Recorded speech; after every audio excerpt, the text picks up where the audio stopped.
It's conceivable. Wow. I'm not. Well, the problem is, and it's not against Trump. It's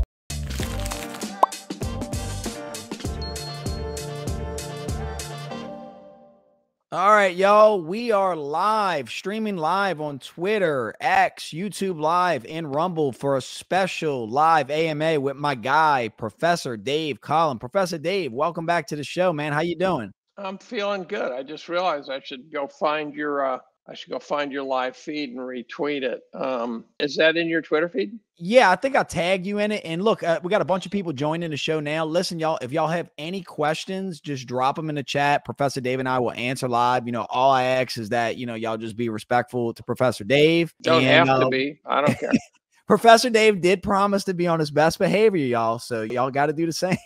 Yeah, I've crossed my fingers. So, Professor Dave, first thing, it's becoming an annual thing every time we do a show is, so the first time you were on, Bitcoin was at like 17,000 per coin. Then the next time you were on, it was at like 30,000 per coin. Now I believe we hit 37,000 per coin. Has the narrative in Professor Dave's head changed any over Bitcoin, or is it still the same? Has the narrative changed? I spent some time with Lynn Alden. Ooh. And someone like her could probably have the most impact on my thinking. Her book's coming out. I'm waiting for audio. I think I'm going to pound through that. She's one of the best. Right. Like genius best. Mm-hmm. And as I've said to so many people, I think that you guys are going to have to do battle with the state, capital S. And I don't know who can win that. And I know that the Bitcoin guys say, well, you can't touch me because I got Bitcoin. If they say, look, you're going to go to prison if you use it, right? January 6th, there's a good message. Oh, you can't touch me, free speech. Well, 22 years in prison, that's pretty good. So the long arm of the state, when it gets rough, they'll beat you senseless. So at some point, you guys, I think you're going to have to do battle with them. And I'm trying to figure out who's going to win that. And if I figure that out, then that'll lock me into a firm stance. We hope to have you on our side, Professor Dave. You always. Well, you should, because if I join your side, it means I came to the same conclusion. But it's not about the price. Everyone always says, "What price?" I go, "It's not about the price." You told me that last time. That does actually make a lot of sense. I believe you said that, when you're into an asset, it's not about the price and you like to go essentially all into the asset. Is that correct? It's like, I'm not buying $10,000 life insurance policies, right? They don't make sense. So people say, why not just get 1%? I go, because it won't change my life, period. Mm-hmm. Now, one of the things that would lean me towards it, and my worldview is shifting in this direction, is a sense of really sort of societal upheaval, serious societal upheavals, which seem to be growing in terms of risk. And so actually one of the things Lynn said, and I think she's probably used this a few times, about someone who, had to escape with their lives, and they came across the border and got to safety and had their keys, right? Mm-hmm. And I've never really thought we were at risk. It's not so sure now. I'm not positive. So the 1% Bitcoin would be enough to buy you a meal potentially, but you still got to convert it. You still got to convert it to currency. You somehow got to find a way to spend it. Unless somebody will just buy, the keys or the flash drive from. So say you have, 10 G's on a flash drive and you cross the border, and then you just sell. That's complicated. That's complicated. If you're on the run and stuff, I'm on the run. I want to have spending power right there. I want to be able to hit a 7-Eleven and. Yeah, I hope I'm never in that situation, Professor Dave. Well, that would get me thinking though. If I'm a Jew in 1936 and I'm eyeballing what's going on in the country, and there was Bitcoin, I'd be going, now I understand. Worth a shot. Yeah, worth a shot, but Professor Dave, so when we posted this video on Twitter, we did have a couple questions come in. I mean, I forget the guy's name that posted it, but one of them is, what are some of your favorite stories from the chemistry world? Animation mechanism saga. I don't really know what that is. I didn't either. I saw that from the chemistry world. Guess maybe from your class he's talking about. I guess so. I get gag orders put on me fairly regularly, where someone will try to tell me, "Oh, you should stay on target and not go off the script." And I go, "Yeah, okay, whatever." But I can't. My stories all have purpose. Very rarely just random utterances. Usually there's some sort of message in it. And sometimes it's a moral message. Sometimes, I don't talk about Trump versus Biden or anything like that, but I do have message in my stories. And I think sometimes they fly over the heads of the kids because they don't understand. So I've got one kid who listens to me, comes to my office occasionally, says, "You're too dark," says, "You're too pessimistic." And the problem is that this is exactly what you would say if you grew up in the tail end of the bounty, and you had no historical reference to say, okay, so whether it's Fourth Turning or Ray Dalio's book is pretty good, actually. I'm not a Dalio acolyte, but his book's pretty good, actually. He's kind of Fourth Turning econ flavor. So he goes through the various good events and bads, but he talks about it in the context of debt and things like that. But it's really sort of Strauss and Howe from a different angle. And he's got us sort of on the cusp of violence and mayhem and changes in power structures and things like that. So Ray's dark. So your students, does your social media presence or persona, does that spill over into the class? Like, do they ever watch any of your content? And maybe I don't know. I got to figure. One of my colleagues once said, one of the students said, "Can't the chemistry department come out and make a statement about my Twitter feed?" And my colleague said, "What would we say? I mean, what do you want?" Right? We all have opinions. So he handled it well. Yeah. But we're in an era now where I had a funny thing happen this week, actually, where one of my colleagues over in the art squad, a guy I've never met, who generated massive headlines on the Hamas thing, where he expressed exhilaration over the killing in Israel. And you could go down all sorts of paths supporting various sides and various reasons, but to talk about the exhilaration of a mass killing, that didn't work for pretty much anybody. And the president denounced him. And I have problems with the president saying that these are not Cornell's values, because she can't speak for Cornell. She can speak for herself. She can bring the gravitas of being the president. But I'm Cornell, my colleagues are Cornell, the students are Cornell. She can't say these are Cornell values. And I've actually talked to a couple of trustees about it. And one of them said, I'm going to talk to her about that, actually. And then she said in a recent article this week, she said, only twice have I ever criticized the speech of a faculty member. This is only the second time.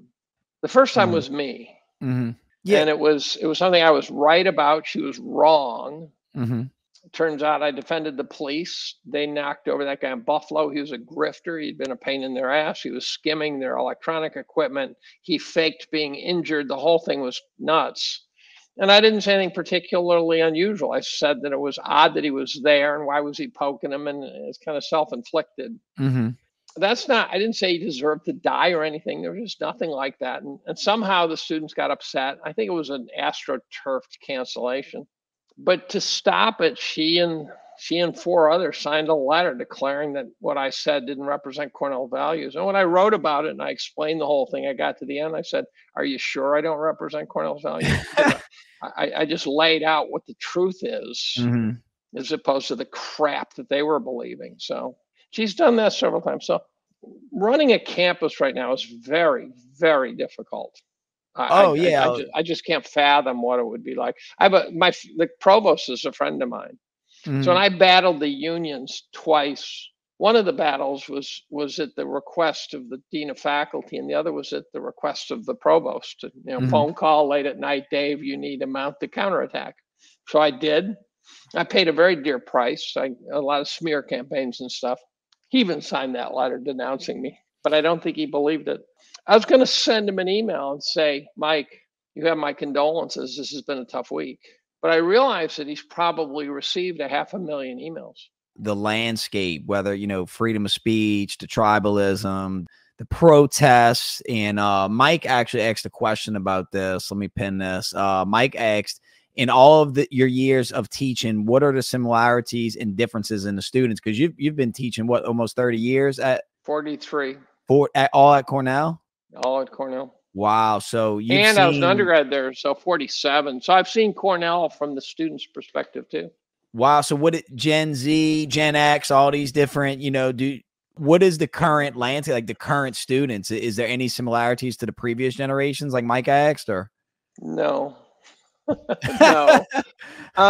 The best way to understand what happened is to read Jonathan Haidt and Greg Lukianoff's book, Coddling the American Mind. There's actually, if you want to save yourself the time, there's a documentary now being made, a movie, in which I don't know how they're going to do it, but there's going to be about those two in there. And what they said was they were chatting one day and they both somehow independently drew the conclusion that the kids coming to Haidt was at NYU at that point, as was Lukianoff, that the students in the class of 2004, the freshmen entering class in 2014, were different. Yeah. Just strikingly different. And so they started chatting about it. And then they wrote a book. And it's about sort of the entitlement and the victimhood and the trigger warnings and all that crap. And in some level, you can't blame the students because we raised them, right? They didn't raise themselves. Just like our politicians, right? I mean, well, except we don't control that. At least I'm not taking credit for our politicians because that's a crime syndicate running that operation. But so the theory is that 2014 freshman class were the first to have gone through some formative period in their life, maybe the early teens, with iPhones, with real access to social media, and that all of a sudden there was this big change. And ever since then, it's pretty whacked.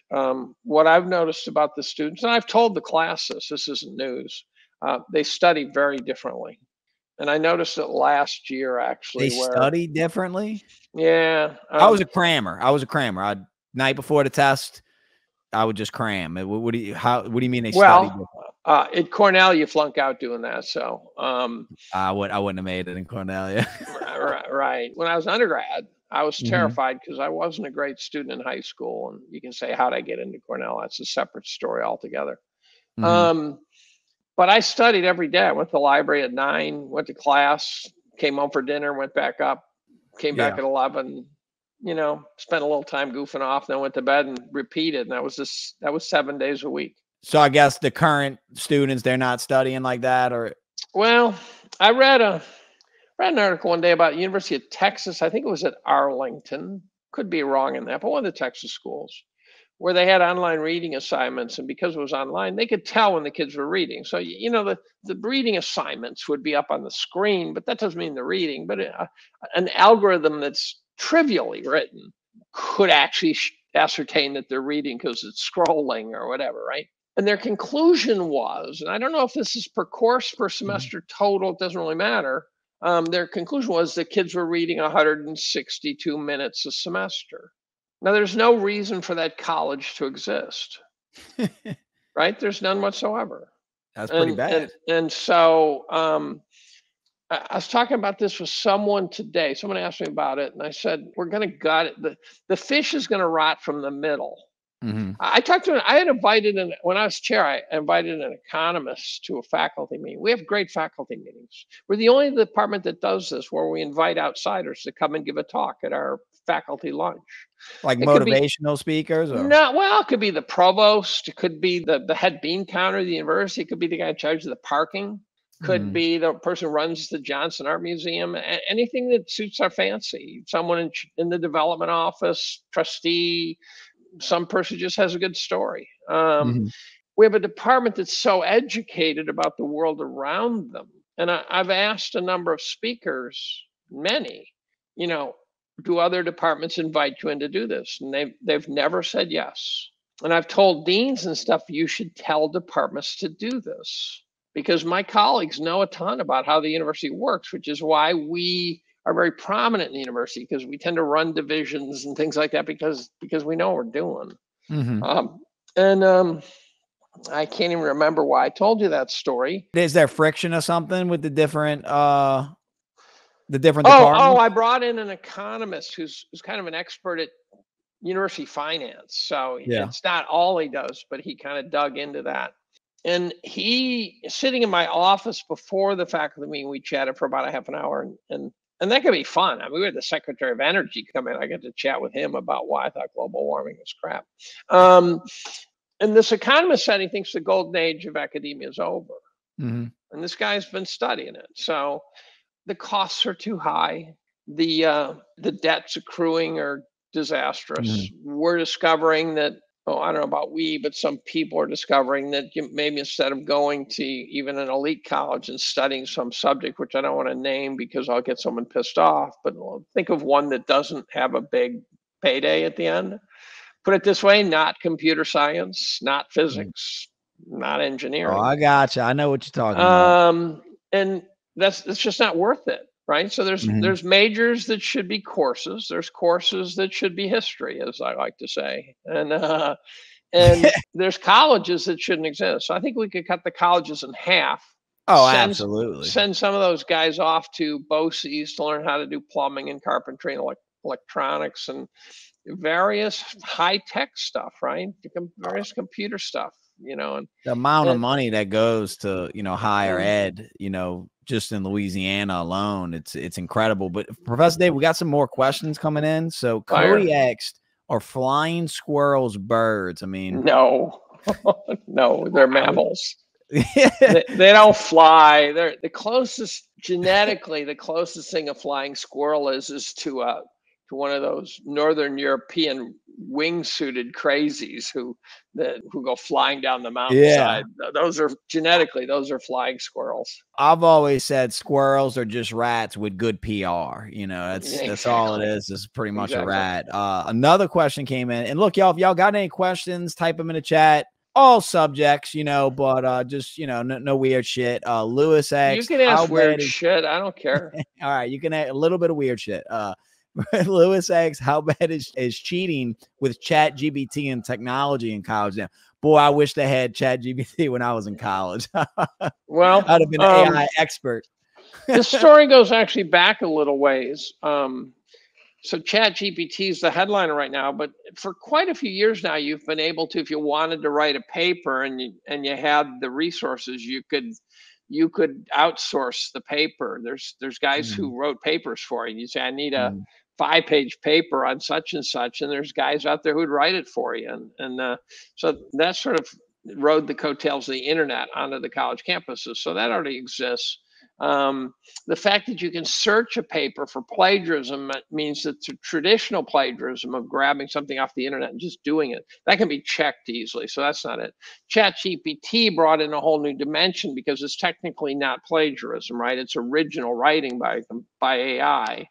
I was going to, as of about a year ago, I had gotten sort of unofficial clearance to, as one of my 2 semesters of teaching, teach a freshman writing seminar. Now, what we had is this great freshman writing program where every freshman had to take 2 semesters of writing, and the topics were anything imaginable. The goal was pick a topic you like, and then you have to write papers. You have to learn how to write. And so we taught writing by making it topical enough with, if in elementary school we didn't have to read Dick and Jane when I was a kid, I might like reading, except Dick and Jane were so insufferable. You had to have taken it to an R rating for me to care. So I was going to teach a writing course on personal finance because I'm obsessive about writing and editing. I'm kind of born again, where I learned to write a little late, but then I became fanatical about it. And then ChatGPT showed up and I realized I was never going to get an original paper again.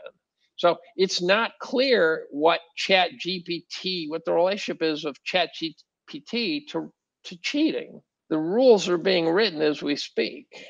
Well, do you ever see, say maybe a student that was an underachieving student, then all of a sudden ChatGPT's out, now he's writing perfect papers, turning in, any type of projects or something, like where you're like, man, I know this kid didn't write this. Is anything like that happening? Oh, I'm sure it's happening all over the place. But absolutely.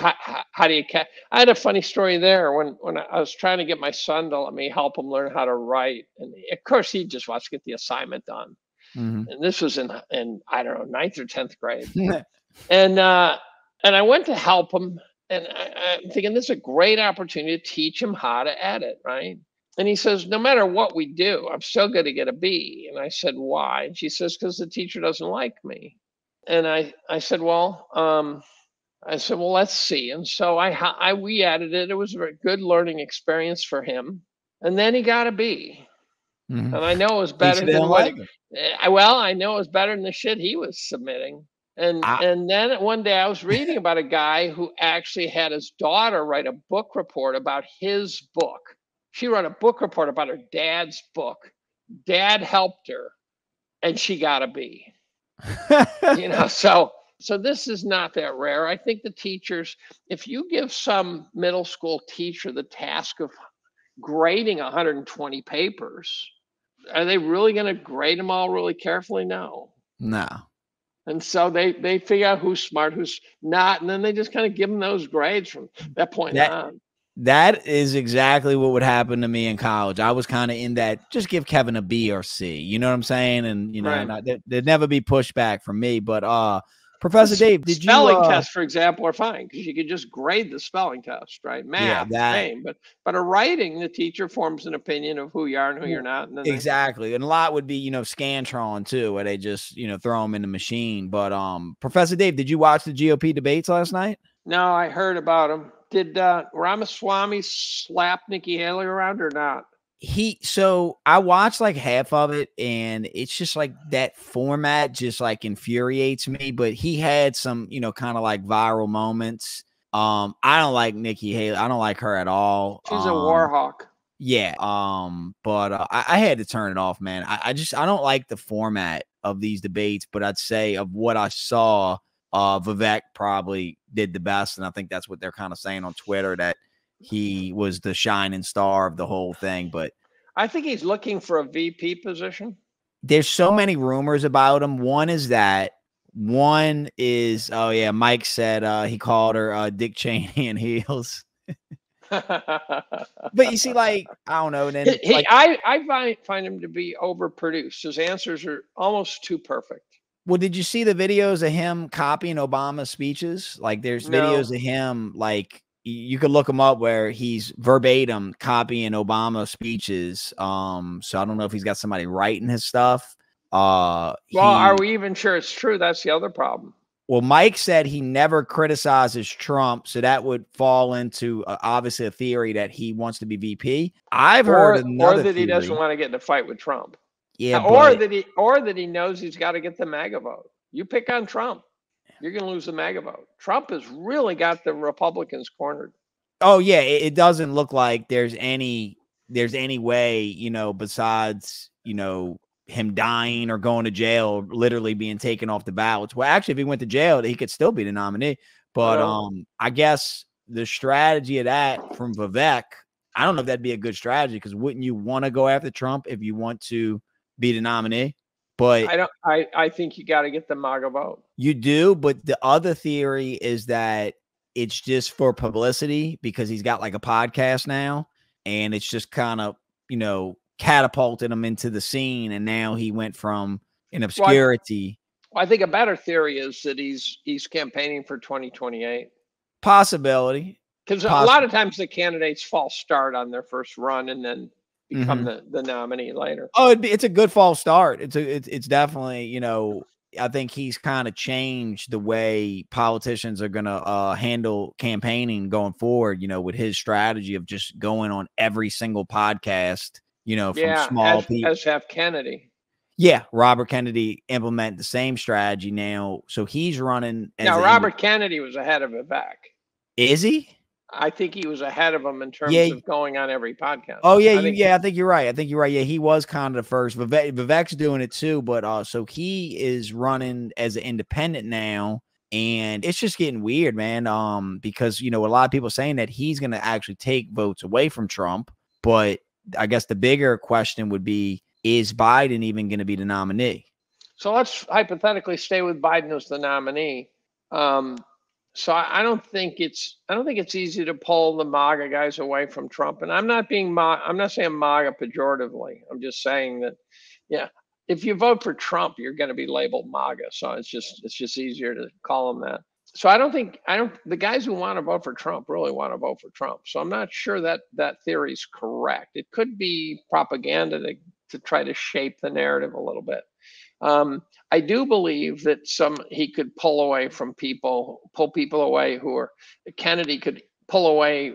First of all, he's a Democrat, so pulling away from a Republican is already a pretty high bar, but he would get my vote. I mean, I would happily vote for him. So, you would vote for him over Trump, or it's conceivable. Wow. I'm not. Well, the problem is, and it's not against Trump. I kind of need the world to settle down a little bit for me. Tell me about it. Gee. Right. And so the idea of another 4 years, and it wouldn't even be Trump's fault, but it would be 4 years of chaos. Mm-hmm. So it's going to, 100%. It'll be that last Trump presidential run. That was nothing to this compared to this one. Right. He knows where the spoons and stuff are too. So when he gets in office, it's going to be a bloodbath when he gets in office. What's the temperature like on campus right now? Is it Trump? Is it Vivek? Is it Biden, DeSantis? I mean, I couldn't even imagine. On my campus or on campus? Yeah, on Cornell. I don't know. The challenges, one of the differences with the kids also is that they've been raised since daycare to be neo-Marxists. That's not to say they're not nice people, but they're like, for example, am openly anti-transgender in women's sports. Seems insane to me. Go ahead, cancel me again. I don't care.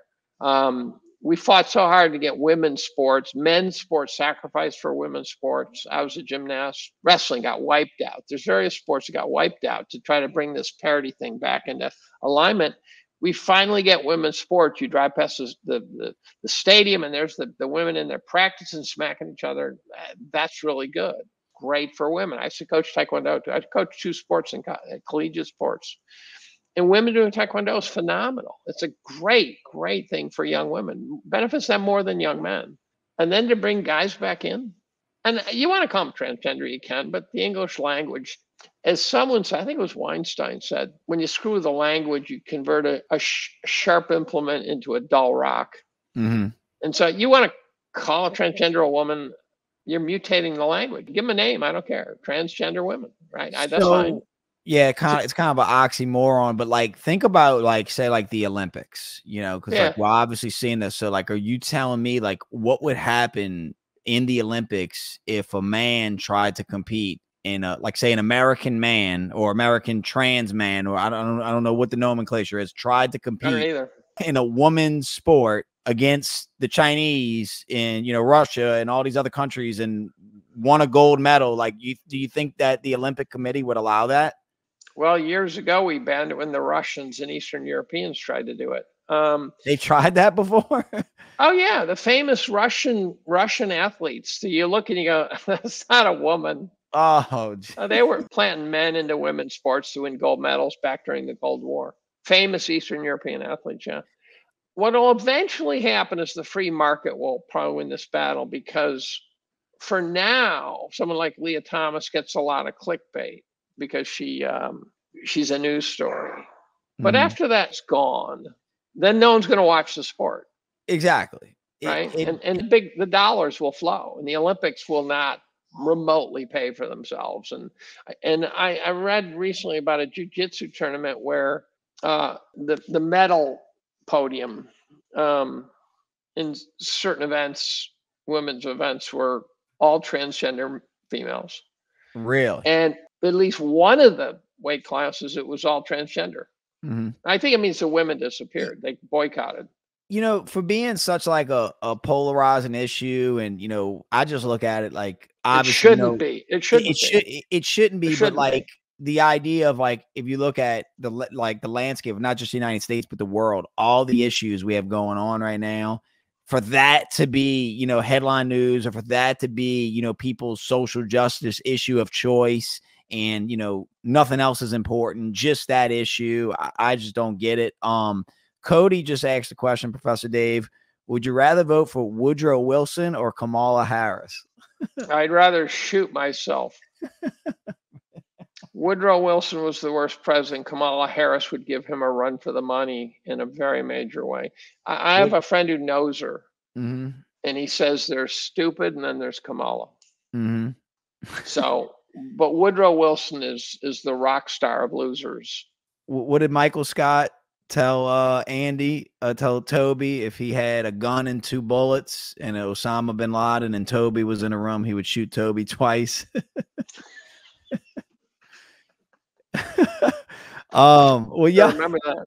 Yeah. So look, any questions y'all got, drop them in the chat, y'all. Professor Dave, we got about another 30 minutes to go. Professor Dave, let's get to climate change. Did you see Jerome Powell was talking about the jobs report or something? And did you see the climate activists storm the stage? No, I didn't. Tell me about it. Give me a quick thumbnail sketch. Oh man. How about, I think it'd be better if I show it to you. It was pretty funny. So I don't know exactly what this was for, but Jerome Powell was giving a speech and the climate activists stormed the stage, and Jerome Powell had a little mic slip, but check it out. I'm gonna share it right here. Market remains tight. Can you see that? Although improvements in most forecasters, we expect growth to moderate in coming quarters. Of course. Jerome Powell, by refusing to treat climate change like a systemic risk, thank you. You are putting us at Thank you very much. disaster. Thank you very much. Yep. Thank you. Just close. Did he say that? Did he say just close? Yeah. That's funny. That's funny. That's great. Just close the door. Yeah. They should glue their lips shut. Glue them to the bumper of a bus. I don't know. The way to understand climate change is to read Eric Hoffer's 1953 book, The True Believer. It's a great book. It's a brilliant book. These are people who lack meaning in their lives, and they're looking for some way to get meaning. And so they attach themselves to something they perceive to be this big, grand thing. And now they get to be part of something big and grand. They're ignorant. I would gladly debate any of them because I would destroy them in a heartbeat. I did a podcast with Tom Nelson last week, I think it was, on climate change. It was a bunch of stuff, but we were laughing because he's a climate changer. We kind of know each other digitally, and we're just howling at the stupidity of it all. I had a chat with Konstantin Kyson. There's a bright guy. I was at a meeting last week in New Orleans, and I sat down and chat with him. And he gave New Orleans last week. Oh, shit! Hit me up, man. He gave a speech at the Oxford Union in a debate that was legendary speech, and I said to him, I said, how long did it take you to cross over from either agnostic or believing to disbelieve? He said, a couple hours. That's all it takes. All you have to do is actually open your mind and start reading. And then you discover all the problems with the climate change story. And then what you realize, you go, oh, wait a minute, they lied to me again. Why? $150 trillion. That buys a lot of lies. So, give me part of the narrative and I'll tell you why it's complete crap. Yeah, it just feels like, a lot of those activists, like you said, they're just wanting to belong to something, and they don't realize that, there's people behind the scenes pulling the strings, but it's kind of a shame because, there are true environmentalists. They are true people that actually, are fighting, big corporations, like RFK Jr., I'd say would be like a true environmentalist. Yeah, but like 30 years of that probably. Running around and throwing oil or throwing paint on buildings, like you're ruining or blocking paintings. Yeah, blocking traffic. Yeah, you're that's really why they invented. That's why they invented studded tires. Josh just asked the question, Dave, did you see California essentially ban hand counting ballots for election? Oh, I wonder why. Most secure election of all time, guys. The election was not stolen. It was the most secure election of all time for the YouTube algorithm. I watched a video the other day of a woman. It's one of these ones I couldn't tell who she was, and I couldn't tell if she really knew what she was talking about. But her claim was that the Italian Secret Service or something had their fingers all over the election. I told someone that, and I said, why would they do that? And I said, well, because all these different governments and agencies and stuff are all intertwined. So if we want to cap some banana republic dictator, we'll go get MI5 or MI6 or Mossad or something to cap them. We don't need to do it. They'll do it for us. And so, you know, like the Steele dossier, right? Same thing. And yeah, the elections. Yeah, they're not, you know. I didn't see that story that he's referring to. I'm not going to believe another election until they straighten them out, because they're total crap. It's kind of frustrating, you know what I'm saying? It's kind of frustrating. You know, I'm in Louisiana. I'm pretty happy so far, you know, with our governor that was elected. Right. So, you know, I hate to think like this, but in a sense of what's going on right now, the states govern themselves. So like, as long as your state is good, you're going to be kind of insulated from the craziness. But I hope that, you know, people see the states doing well and try to emulate that. Cody asked another question. He said, okay, last question. This one is serious. I know that you don't want to touch Israel with a 40-foot stick, but what do you believe Netanyahu's best option is from this point forward? I'm not pleading the fifth on this. I have no idea. Yeah, I don't know much. You know, it's interesting with Netanyahu. You know, you're seeing that even Yuval Noah Harari coming out and saying that Netanyahu, I guess, like the way their government's set up, they should vaccinate him with a drip, with an IV drip for his safety. Yeah, until you get the desired biomedical result. Did you see? I seen you had posted about the Biden and DHS claim there's no disaster at the border. Yeah, he's a liar. Mayorkas. He's just a liar. I just finished a book on the border. You interview anyone who's been on the border. Kennedy, even that's the interesting thing about Kennedy is he's not only a quick learner, but he can change his mind very quickly. It's not a political change. It's from data. Yeah. And he went down to the border and came back and said, "Holy shit, build a wall." And he said that there's about 2% Hispanics coming over the border, and the rest are from faraway places. This border, and this year I'm trying to write about pedophilia networks and their influence on geopolitics. So my theory is that Epstein's just tip of the iceberg. Oh yeah. Geopolitical events are being steered and guided by pedophilia-based blackmail and things like that constantly. The number of kids disappearing coming across the border is nearing 100,000 a year. Where are they going? They're not going to trailer parks. Well, not a peep about that, you know, from our mainstream media, unfortunately, either. You know, it's because they're going into the basements of CEOs and presidents of countries and stuff. It's a big club. I have dug into the pedophilia networks, and it's a very dark and bizarre world when you dig into it, because you're not going to get some article out of USA Today telling you what's going on. You have to get used to reading very odd source material. You have to get used to listening to interviews of people who are reformed, who sort of pulled away from the network and put their lives back together. And as a consequence, they're probably crackheads and prostitutes, and some of them have split personalities, right? Because at 5 or 6 years old, they got sucked into this network. They're broken individuals. So you got broken individuals testifying against and pointing fingers at globally prominent individuals. Like one woman who's a woman named Annika Lucas, for example, is a well-known sort of rehabilitated victim. She talks about being heavily occupied. They get passed around, but they tend to have particular suitors. And so she said two-time prime minister of Belgium was her sugar daddy when she was 6 years old. Others talk about the prime minister head of Australia. There's people who pointed fingers at Gerald Ford and George Bush Sr. This is serious stuff.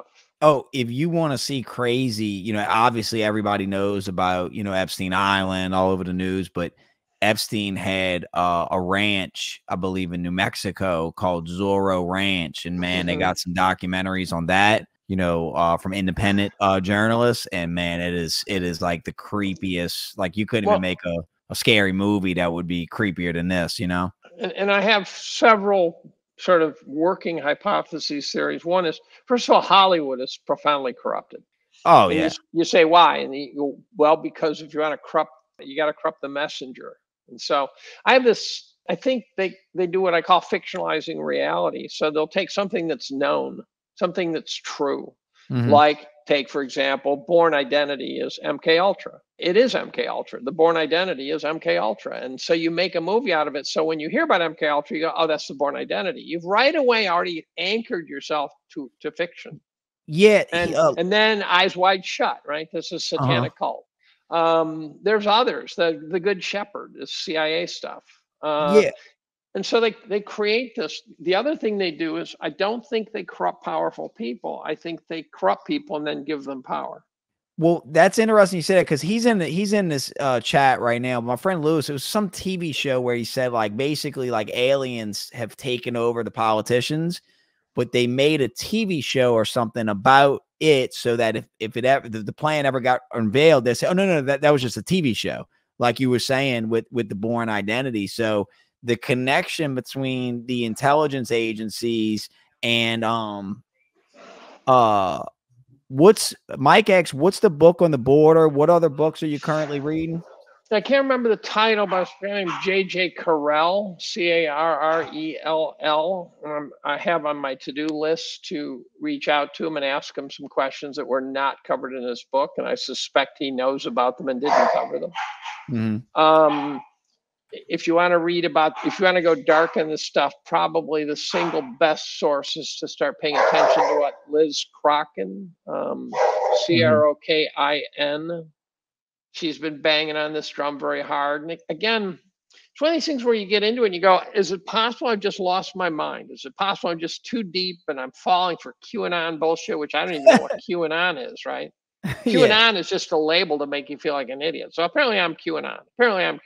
I've not been invited to a meeting yet. So I'm sitting there, and now if a month ago you had said to me, who's the most famous Satanist in the world? Satanists are these weird characters, right? They do ritual sacrifice. They do all sorts of stuff. It's real Satanism. They eat shit you shouldn't be eating. And I would have said, oh, that's easy. That's Marina Abramovic. She's a famous Satanist. Oh, and then she has these dinner parties where they pretend to eat cadavers. And you look at the dinner party, you go, wait a minute, those are famous people. Why are they sitting at a dinner party pretending to eat a cadaver? And then she talks about, cutting your finger and mixing it with semen and then drinking that. And you're going, that's getting pretty close to way too weird, right? And Zelensky made her like the ambassador to, it's like, it's creepy. We got another. So the Zelensky thing's a real problem, because I'm thinking you're too deep, Dave. You've gone nuts. And then Zelensky makes her an ambassador, not to another country. He puts her in charge of the Ukrainian school system. You find people who've been caught trafficking children. A woman named Laura Silsby got caught twice trafficking children. She was working for the Clintons, huh? She was working for the Clintons. Where does she work now? She works for the Amber Alert system. That's weird. I saw that. That is weird. You want to find a pedophile, find an organization that's job is to deal with children, and you will find the pedophiles there. So Aaron just asked a question for us. What do you think about Dr. Stephen Gray? I can't for the life of me think of who that is. Yeah, I'm drawing a blank. It looks familiar, but I'm drawing a blank. Oh, he's a UFOologist. I'm not a UFO believer. Is he the guy? I'm not a UFO believer. Yeah, me neither. I'm with you there. It's the physics. It's the physics. I think he's the guy that came out and said he had all like the meetings at Area 51 with the. No, that's another guy. Yeah, maybe that's another guy. It's a guy in Rogan. The problem I have with UFOs is you really have to defy the laws of physics as we know them, and you can say, okay, maybe there's an alien culture out there and I believe there's aliens out there by the gazillion. The universe is way too big not to have more life forms, not to have intelligent ones, but the distances are so monumental that the odds of them getting here is almost zero. And if in the micro smidgen probability they can get here, they're such superior beings, they don't give a shit about us. Yeah, why would they come? Like, if they could, why would they go? Why would they go kill a bunch of cows in a field in Iowa? Right. The whole story. I think the alien story is, again, fictionalizing reality, where what they're trying to do is they want talking points. And now the Air Force is pretending like the aliens are real. And I think it's because a lot of our defense weaponry is getting very alien-like. So we've got these, autonomous drone things that they can do shit. I'm going to write about directed energy weapons this year too, and the things they can do is extraordinary. We should be afraid of them, and they're very real. They're not Star Wars. Oh, it's like ion cannon. Yeah, there's a lot of them. There's a lot of different ones, and then the question is, are we seeing evidence of? If so, where, how, what's the evidence? But they're real. They're very real. They were thinking that was Hawaii, but Aaron said that we're in contact with them and talks about how the dark agencies of Lockheed, Skunk, Works, etc., and are using the tech to human traffic. Now I know who he's talking about. Yeah, that dude did a documentary. He's supposed to be like some big whistleblower, and he's essentially saying that they were using the alien tech to traffic children.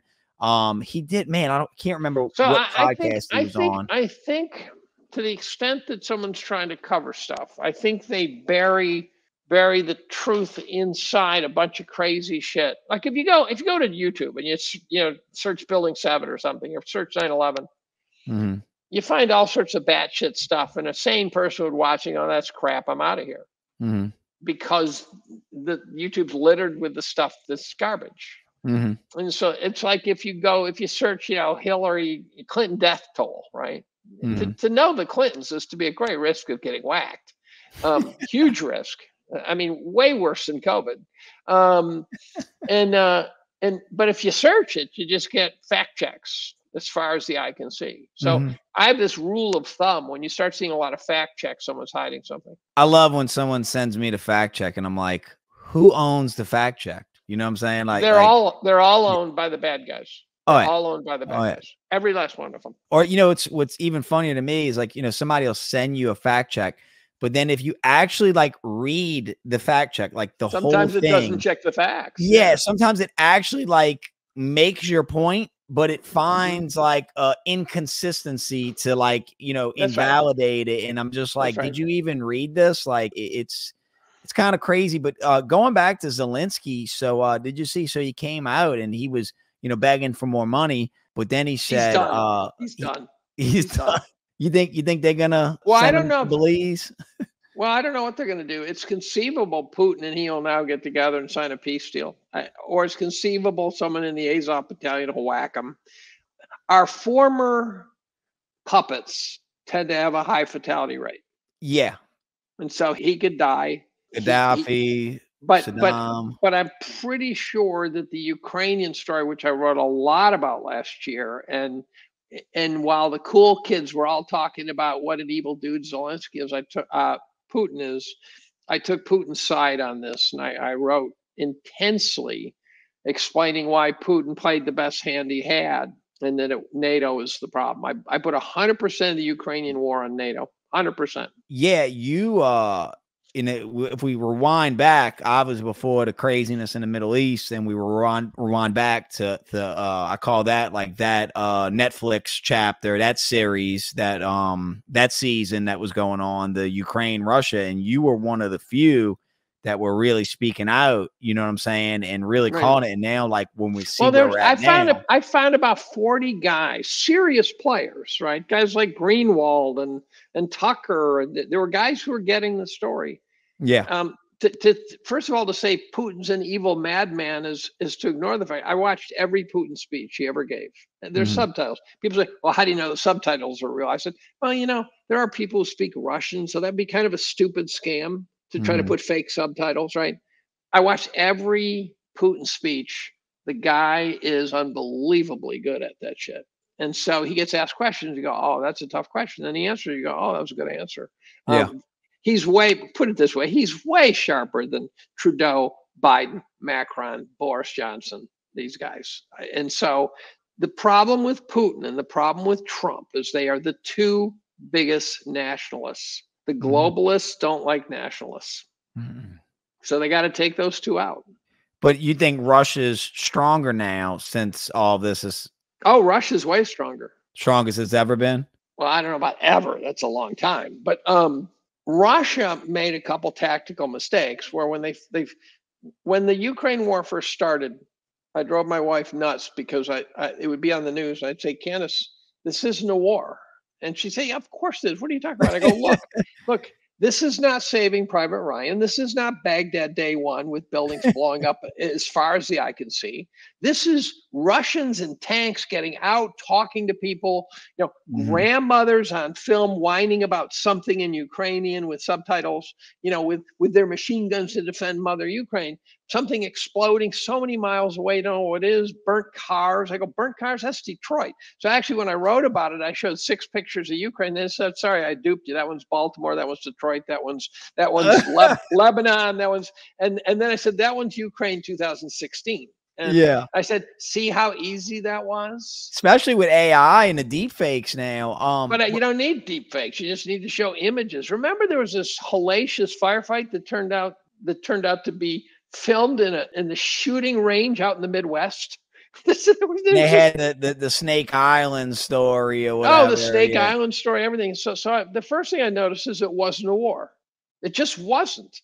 He sent over, it was a military intervention. Yeah. And I believe that he believed that it was like a fastball past the chin of NATO saying, look, we can play this the way you're trying to make me play it. And then he thought he'd get him to the table. His miscalculation was NATO didn't give a shit. And so NATO's now allowed an estimated 400 to 500,000 Ukrainians die. Mm-hmm. Oh, a lot die. To piss off Russia. Now, do you think the mothers of those dead Ukrainians would agree with that? Do you think? No. The answer is no, because in that region of the world, borders are changing all the time. And there's not a shred of evidence Putin wants to reassemble the Soviet Union. There's one clip they play where Putin says the biggest disaster was when the Ukraine totally fell apart, when the Soviet Union totally fell apart. People say, see, he wants to put the Soviet Union back together. No, then he followed that with, it's because it released a bunch of countries who are rudderless and directionless, and it was chaos. Mm-hmm. So he said this was a disorderly solution. That's rational. But they said now, I don't think he didn't want to ever take possession of Ukraine. He just couldn't give the control of Ukraine to NATO because we have been lying our asses off to Putin for 15 years now. Mm-hmm. We have been lying our asses off. That was the line in the sand that Ukraine doesn't join NATO or it's on. And he told us that repeatedly. He said, look, guys, you've been moving NATO east since you promised not to do it. And we promised not to reassemble the Warsaw Pact, and you broke your promise and we didn't. But now you want Ukraine. You can't have it. What's the meme? It said, how dare Russia put its country next to all the United States military bases. That's right. That's exactly right. Professor Dave, we got another question. So he said that Dave should go on the Fresh and Fit podcast. Almost 2 million subscribers. Scott Ritter and George Gammon have both been on. Yeah, now I know who y'all talking about. I did see that little, I don't know if I believe the guy. It was pretty crazy to listen to. But Professor Dave, do you know what the Fresh and Fit podcast is? I don't. I might, but man. I don't remember it by name. Who's the host? So it's a guy named Myron, and he's what you would call like red pilled. So what they do is they bring like Andrew Tate on. They bring those types controversial figures. Yeah. Yeah. But they'll bring like a bunch of like OnlyFans girls, and they'll all be sitting at a table, and they'll just have these, relationship, kind of like what's men's role in dating. And this is like, that Twitter feed, something like sweet and pearly things. There's a woman, something of pearly something things. And it's just this woman who presents very traditional female values. And she pisses off 95% of the women of the world by making statements about the role of women in society. But she's funnier than shit. She's entertaining to watch. Pearly something. You definitely need to look them up, because I think that I think this guy's right that you'd be the perfect guest. I think they would like you a lot, just for like the geopolitical, because they touch on a lot of different topics. But they had Andrew Tate on, and they had a bunch of the feminists on, and they're talking. The feminists are going back and forth with him. I don't need no man. I'm independent. I make my own money. This and that. Women can do everything that men can do. Men are bad, yada, yada. Well, as this is happening, some guy breaks into the studio like with a gun or a knife or something. And it was just crazy where you watch. Sounds like a setup. It may have been. I don't know. But what happened was when that happened, all the women, the feminist women, like snapped. And then, got down and ran, and then Andrew ran to the threat to fight the guy, so it was just kind of crazy. Well, it might have been. Someone made some interesting statement where they said, I can't remember who it was that said the Marxists want to commandeer control of the means of production. And then when they get it, they realize they don't know how to produce anything. You seize the means of production. Yeah. So I think this idea that I don't need men is stupid, because I think both sexes need each other. And so the militancy against men, if you really want to emasculate men, you can, but then you're going to end up with worthless men. And so the trick is not to not need them. The trick is to, so I have actually hundreds of maxims. One is that men fix cars, women fix men. and the other one is men marry women hoping they'll never change, and women marry men hoping they will. Patrick David. Patrick David. Yeah, he came out with a book, Choose Your Enemies Wisely, I think is the name of it. Choose Your Enemies Wisely. And that's what he was saying, that, the feminists, like, hey, I promise, if you're a feminist out there, like, men are not your enemy. Like, this is not the enemy you want. Like, we are your friends. We are not enemies.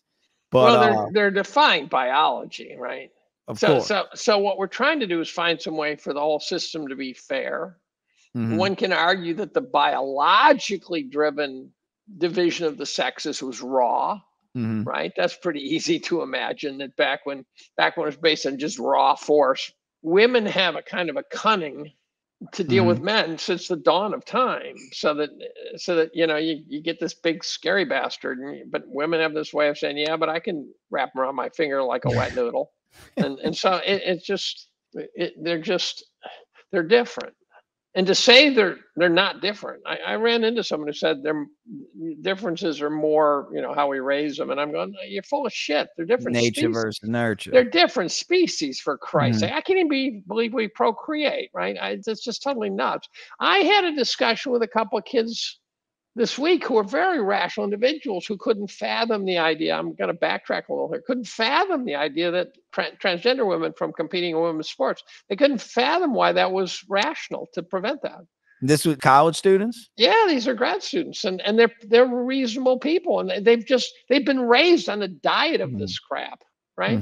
If you're getting this from daycare, it's a group thing. Yeah, it becomes like a group thing. How would you defy that? It's a brainwashing. What did Dr. Robert Malone call it? He called it something. He's been pretty militant. In fact, what did Robert Malone call it when everybody's thinking the same thing? Groupthink is one way, but it was some. There's a mass psychosis. Mass psychosis formation. That's Desmond. That's Matthias. Oh, Desmond. okay. By the way, it's also a good book. Matthias Desmond's book is very good. Professor David. I'm in a doctor Zoom group, and they started out as a bunch of normal doctors who were saying, "Wait a minute, this COVID story is fucked up. The vaccine story is wrong," and it obviously collected a bunch of odd characters, including a chemist, for example, guy who was NSA, lawyers who were fighting the big court fights about the vaccine and stuff were all there. Bobby Kennedy showed up, Malone, McCall, all these guys went through it. Guys like Ryan Cole were regulars there, and they're all dark. Every last one of them is now New World Order levels of dark. They do not believe there's anything simple about that story. They don't think it was just human error. They don't think it was just guys trying to get it right and blowing it. They all believe that there is an evil over the Shire that most people are not fully understanding. 100%. 100%. Right. I talked to Aaron Cariotti, who was running UC Irvine's vaccine program as a medical policy wonk in their med school. Started to smell a problem and ended up turning, and then he got fired, right? Which is what authoritarians do when they don't appreciate your opinion, which shows you how bad it is, right? When you're getting fired for saying you don't think the vaccine's healthy, then you are the problem. It's not the vaccine. And I got vaccinated to keep my job. So you say, well, Dave, you're a coward. I'm going, I'm the breadwinner, right? It's not like it's 68-year-old guy in Ithaca is going to get another job. And so I said, okay, it's just a theory that it's bad for you, so I'll take my chances. then my Zoom group was saying, you can't get the boost. I go, well, they're gonna fire me if I don't get the boost. And since I got the first 2 and had no effect, now you're asking me to give up my job for a third? There's a problem, right? And so I'm on my third. My blood pressure's up, by the way. But it could be I'm just pissed off at the loser. So it could be that. Oh, man. Professor Dave, are you going to do a year-end review this year? I mean, I'm trying. It's hard. It's going. Every year feels like I'm ripping I feel like I'm doing, like that Ruski up in the Arctic who took out his own appendix. Every year feels that way. This year, I'm going to go down dark rabbit holes for which the probability of me being right is way lower than I'm usually comfortable with. So normally I pick on something like the Las Vegas shootings, where it's very sort of offbeat. But by the time I'm done reading about it, I go, I'm dead right, period. The Vegas shootings were not done by Stephen Paddock. They were done totally different. Everything's wrong with it. This year, I'm going to be going down what I call my 90-10 rule, where there's a 90% chance 10% of it's right, and a 10% chance 90% of it's right. and so, when you start writing about DEWs and Lahaina fire, some percentage of the story about Lahaina fires is absolutely screwed up. But then that story don't make no sense, dude. That story. Well, there's a lot of stuff that's just purely political that makes no sense, like dropping the building codes and removing the insurance policies from the houses, not turning the power off. Blocking the roads. They claim they turned the power off. That's the problem. I don't think they did. The power company claims they turned off 6 hours before the fire started. And did you see that one house that didn't burn down? It was like one house with like a blue roof that was like perfect. Some of the blue roof stories I think are fake. But there are stories of the cops blocking the road so you couldn't get out of Lahaina, the sending the kids home. And so remember how many kids supposedly died? A bunch, they said, huh? Huge numbers, right? USA Today had 967 kids missing, something like that. Man. And then you go to Wikipedia. And then The Rock and Oprah are begging for money. It's like 2 billionaires. And then they took some heat for that. You know what I'm saying? Like 2 billionaires begging us for money. Like, man, y'all, you know what I'm saying? Like, y'all give them money. Also, they own land right there. So they're going to be scooping it up. Oh, yeah. And their properties just happened to not get burned. It was coincidence, I'm sure. And eviction notices appeared within about a week and a half. Yeah. Things like that. So the whole story's fucked up. My mom's been to that where area the fire come from. Where'd the fire come from? And that's where you get into the DEWs. Well, are those weird fires. Now we're getting into low probability, fascinating if true stories. This would be my take on it, that the official story, I don't know what happened, man. I wasn't there. I'm not a scientist. I'm not, but the official story is not what happened. And that's for everybody else to go figure out. But we got another question from Michael. Dave, your thoughts on Dr. Judy Mikovits? Man, who is Dr. Judy Mikovits? That name's in my head. I can't. Yeah, she was early in the COVID story, and I've had sort of mixed reviews. I hear people who know her say she's really good, and one of the problems with the COVID story. One of the problems with the COVID story is she was in the COVID Land documentary, I think. Yeah. I'm looking at her. Yeah, okay. I don't know much about her. The problem with the COVID story is we saw the same faces over and over again. Yeah. And so at some point you say, I really want, and some of them were very prominent, right? They're super prominent, unbelievably prominent, scientists of the highest order, but sort of like climate change. But at some point you say, I kind of want to see some fresh faces who've come in later and said, yes, I agree, and the articles are coming out, but I don't know. The problem is anything like that, you're going to attract grifters too. One could argue I'm one of them, right? Except I don't make any money. But, I was on a panel discussion on economic booms and busts with 3 elite people and me. And I'm sitting there on this panel thinking, how'd I get here? What wormhole did I go through to get on this panel? And one who doesn't believe the narrative that was being told by the panel could say, well, the guy's a grifter, right? He doesn't know what he's talking about. I think I do, but the climate change story, people always say, well, that guy, he doesn't study climate scientists. I said, no, he has a fucking Nobel Prize in physics, solar physicist, right? I don't need a climate scientist. I need a smart guy who's not a liar. Yeah. I mean, the truth can come from anybody. Doesn't necessarily need a degree or, and a lie can come from anybody. And the lie, as soon as you get the lie, see, when you hear someone lying, you should immediately go, okay, why'd they lie? And now the stories, now I got to worry. So like Merrick Garland, a couple weeks ago said 5 cops died on January 6th. Now, it's a big enough story. He knows the body count. And the number of cops who died at the January 6th site was 0. There was one who died that night and whose family said, look, he had some health ailment. He said he was fine. He came home, he was fine. And then there's 4 who committed suicide, which out of 150 cops, maybe 4 suicides. You go, now you got a plot thickener, right? And I presented that to someone who was kind of doubting. I said, 4 suicides out of 150 cops. They said, well, it was really stressful. I said, that was a typical day in a cop's life. That's what they face every day. If you can't face 4 hours of that, you would have committed suicide years ago because you walk into horror stories. And so 4 cops committing suicide tells me that someone had to whack 4 cops because they knew too much. Mike asks, why didn't they sound the alarm? I think, is he talking about in Lahaina? Yeah. And why did they block the roads? Like there was people, like I was watching interviews where they blocked the roads and people like disobeyed the cops to get around, to get out. That's right. So they end running the roadblocks. Now, then there's the question is, do you know for a fact that's true? And I certainly had no reason to doubt it when I read about it. But here's the funny thing. You guys who read the Lahaina stories that played out, you have this vivid imagery of all the things that don't make sense. Now go read the Wikipedia write-up on it and you go, are they talking about the same story? Right. Their death toll is 97. They don't mention anything about a kid getting killed. They don't mention any of this other stuff. And then they get to the very end and they make allusions to Russian and Chinese disinformation. Right. And you go, so when back to Merrick Garland, when he says 5 cops died. So I say, why did you just lie?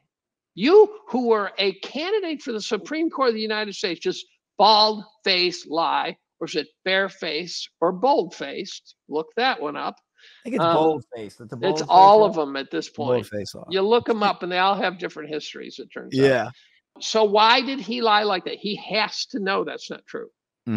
So why would he lie? Well, Mayorkas lies all the time, but Garland didn't have to make up that lie. So that's kind of Biden level lying where he said, I graduated first in my class from this college. You go, you never went to that college, dude. So I don't know how that's possible. Biden's lies are spectacular lies. So Garland's apparently are too. Garland, to me, the biggest disaster in the United States of the last few years, the biggest disaster is weaponization of the DOJ. It's like the 4th branch of government where it's this, just it's the rising authoritarianism, period. Yeah. And complete loss of control of the media is also big, but I think that happened long ago. That's been, if you think about it, that's been at least since the 70s, 80s, like the independent journalists, like you brought up Glenn Greenwald, like there's not many, very few and far in between. Right. And then you start digging into Tucker Carlson, what went on in that story. And that story's batshit crazy. The Dominion lawsuit and why Fox settled, stuff like that.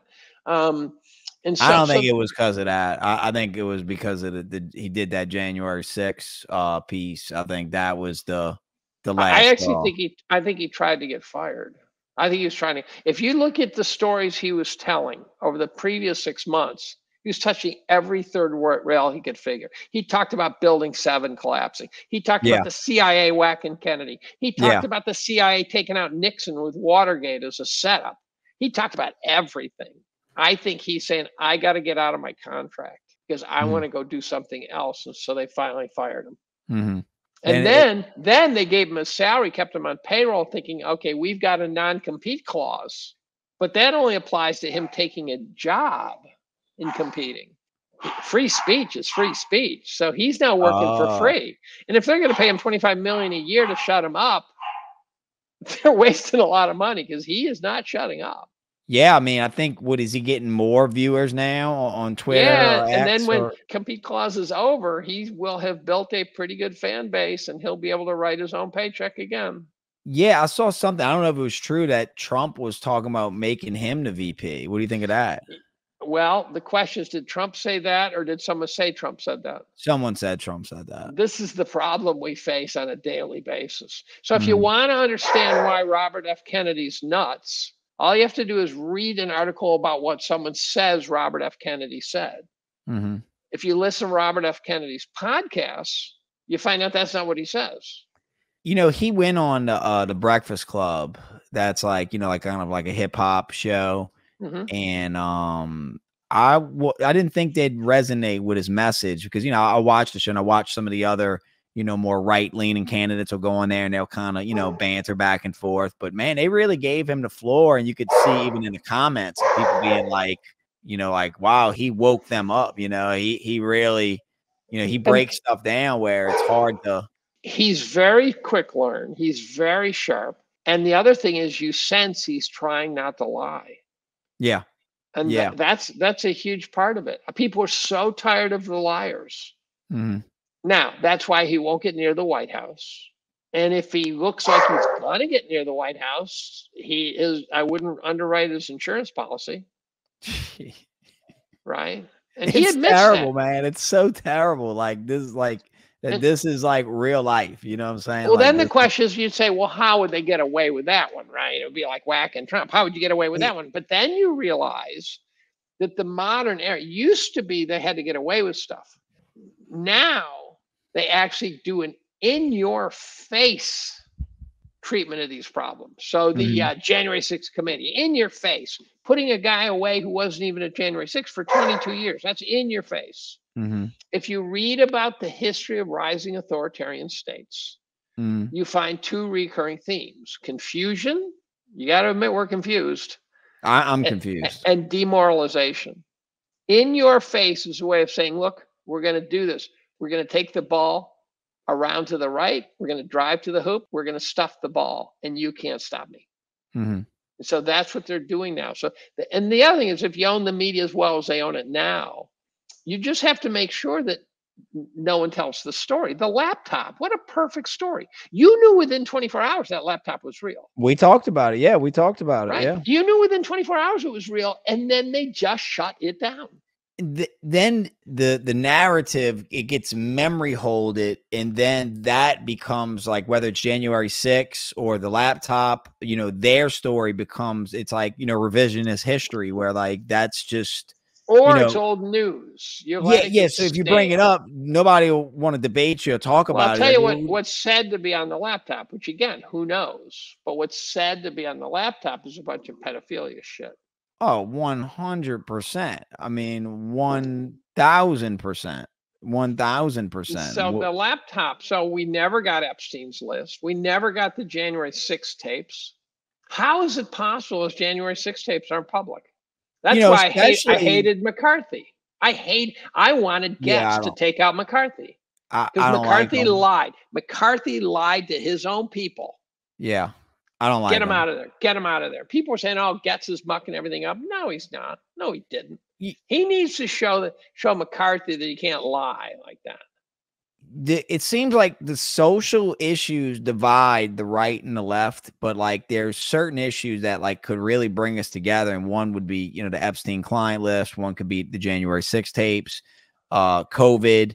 And like this could really, you know, unite like the populace into actually doing something. Up, I guess. But, I don't know. But I don't think we can handle it. No, I don't think we can handle it. We're too divided on social issue. Then you have, you know, the left that's, you know, they're having to do mental gymnastics to like make sense of what everything going on right now, everything from Bidenomics to inflation to COVID to, you know, Zelensky. And then the right seems to be, you know, the more extreme, you know, the MAGA arm of the right. They just seem to be really confused of like, you know, my dad would fall into that category where it's like, Trump's got everything under anything you bring up. Trump's going to get in and take care of that. Don't worry. When Trump gets in, you're not going to elect the problem away. Oh, yeah, I agree. That's one thing. Yeah. But one lobe says I want Trump in there in part out of spite. They did so much bad stuff. I'm going, okay, let's that's like in Yellowstone, the scene where they back the truck up to the bar and release the bull into the bar and just let him see how crazy it's gonna get. Let's let Trump back in there. And I'm going, okay, take some of these guys to the station. That's fine by me. But the other lobe of my brain says if we could find a good leader that was more uniting, and that would be Kennedy. But they're not going to let Kennedy in there. They're not going to let him in there. Not a chance. Not a chance. Not a chance. I wish. Who would they pick? Who would they rather have in there, Trump or Kennedy? Let's say they had to choose. Trump. They already had him. I know, but he's dangerous. Kennedy might, by unifying, might try to not blow the system up. Trump might blow the system up. Trump's pretty mad right now, man. Well, he doesn't look rattled, so I can't tell if that's his bravado or if he understands that this is just a game. Professor Dave, you got to remember Trump's favorite book, Sun Tzu, The Art of War. And so I think art of the deal. Yeah, the art of Mike X. Am I bad for supporting Pinochet again? Is that the Rush? Didn't he die? Yeah, you're probably bad for supporting Pinochet. That's my guess. I don't know much about Pinochet, but I'm guessing. Yeah, he was the head. But he says, "Ha." I think he's testing my boundaries. That's my boy Mike. But Professor Dave, man, we're running out of time, man. Where can everybody find you at, man? If they want to follow you? Well, if they're following this Twitter podcast, this is how you find me. Because I'm there. Are you on any other socials? Just Twitter, X? No, I'd love it if Facebook went away tomorrow. Oh, no, Pinochet's the Chilean dictator. Okay. I think Pinochet killed a lot of people. Yeah. So he was actually, if you watch Breaking Bad, Gus Fring, that's where he was from, and he served under him. I don't know how I got those confused, but by the way, here's a brutal reality. I read a book on Operation Gladio, which was very clear, and it made sense to me. So we all know that the CIA's had their fingers in the drug world. Of course. Right? Of course. They were funding all their black ops with the drugs. Mm-hmm.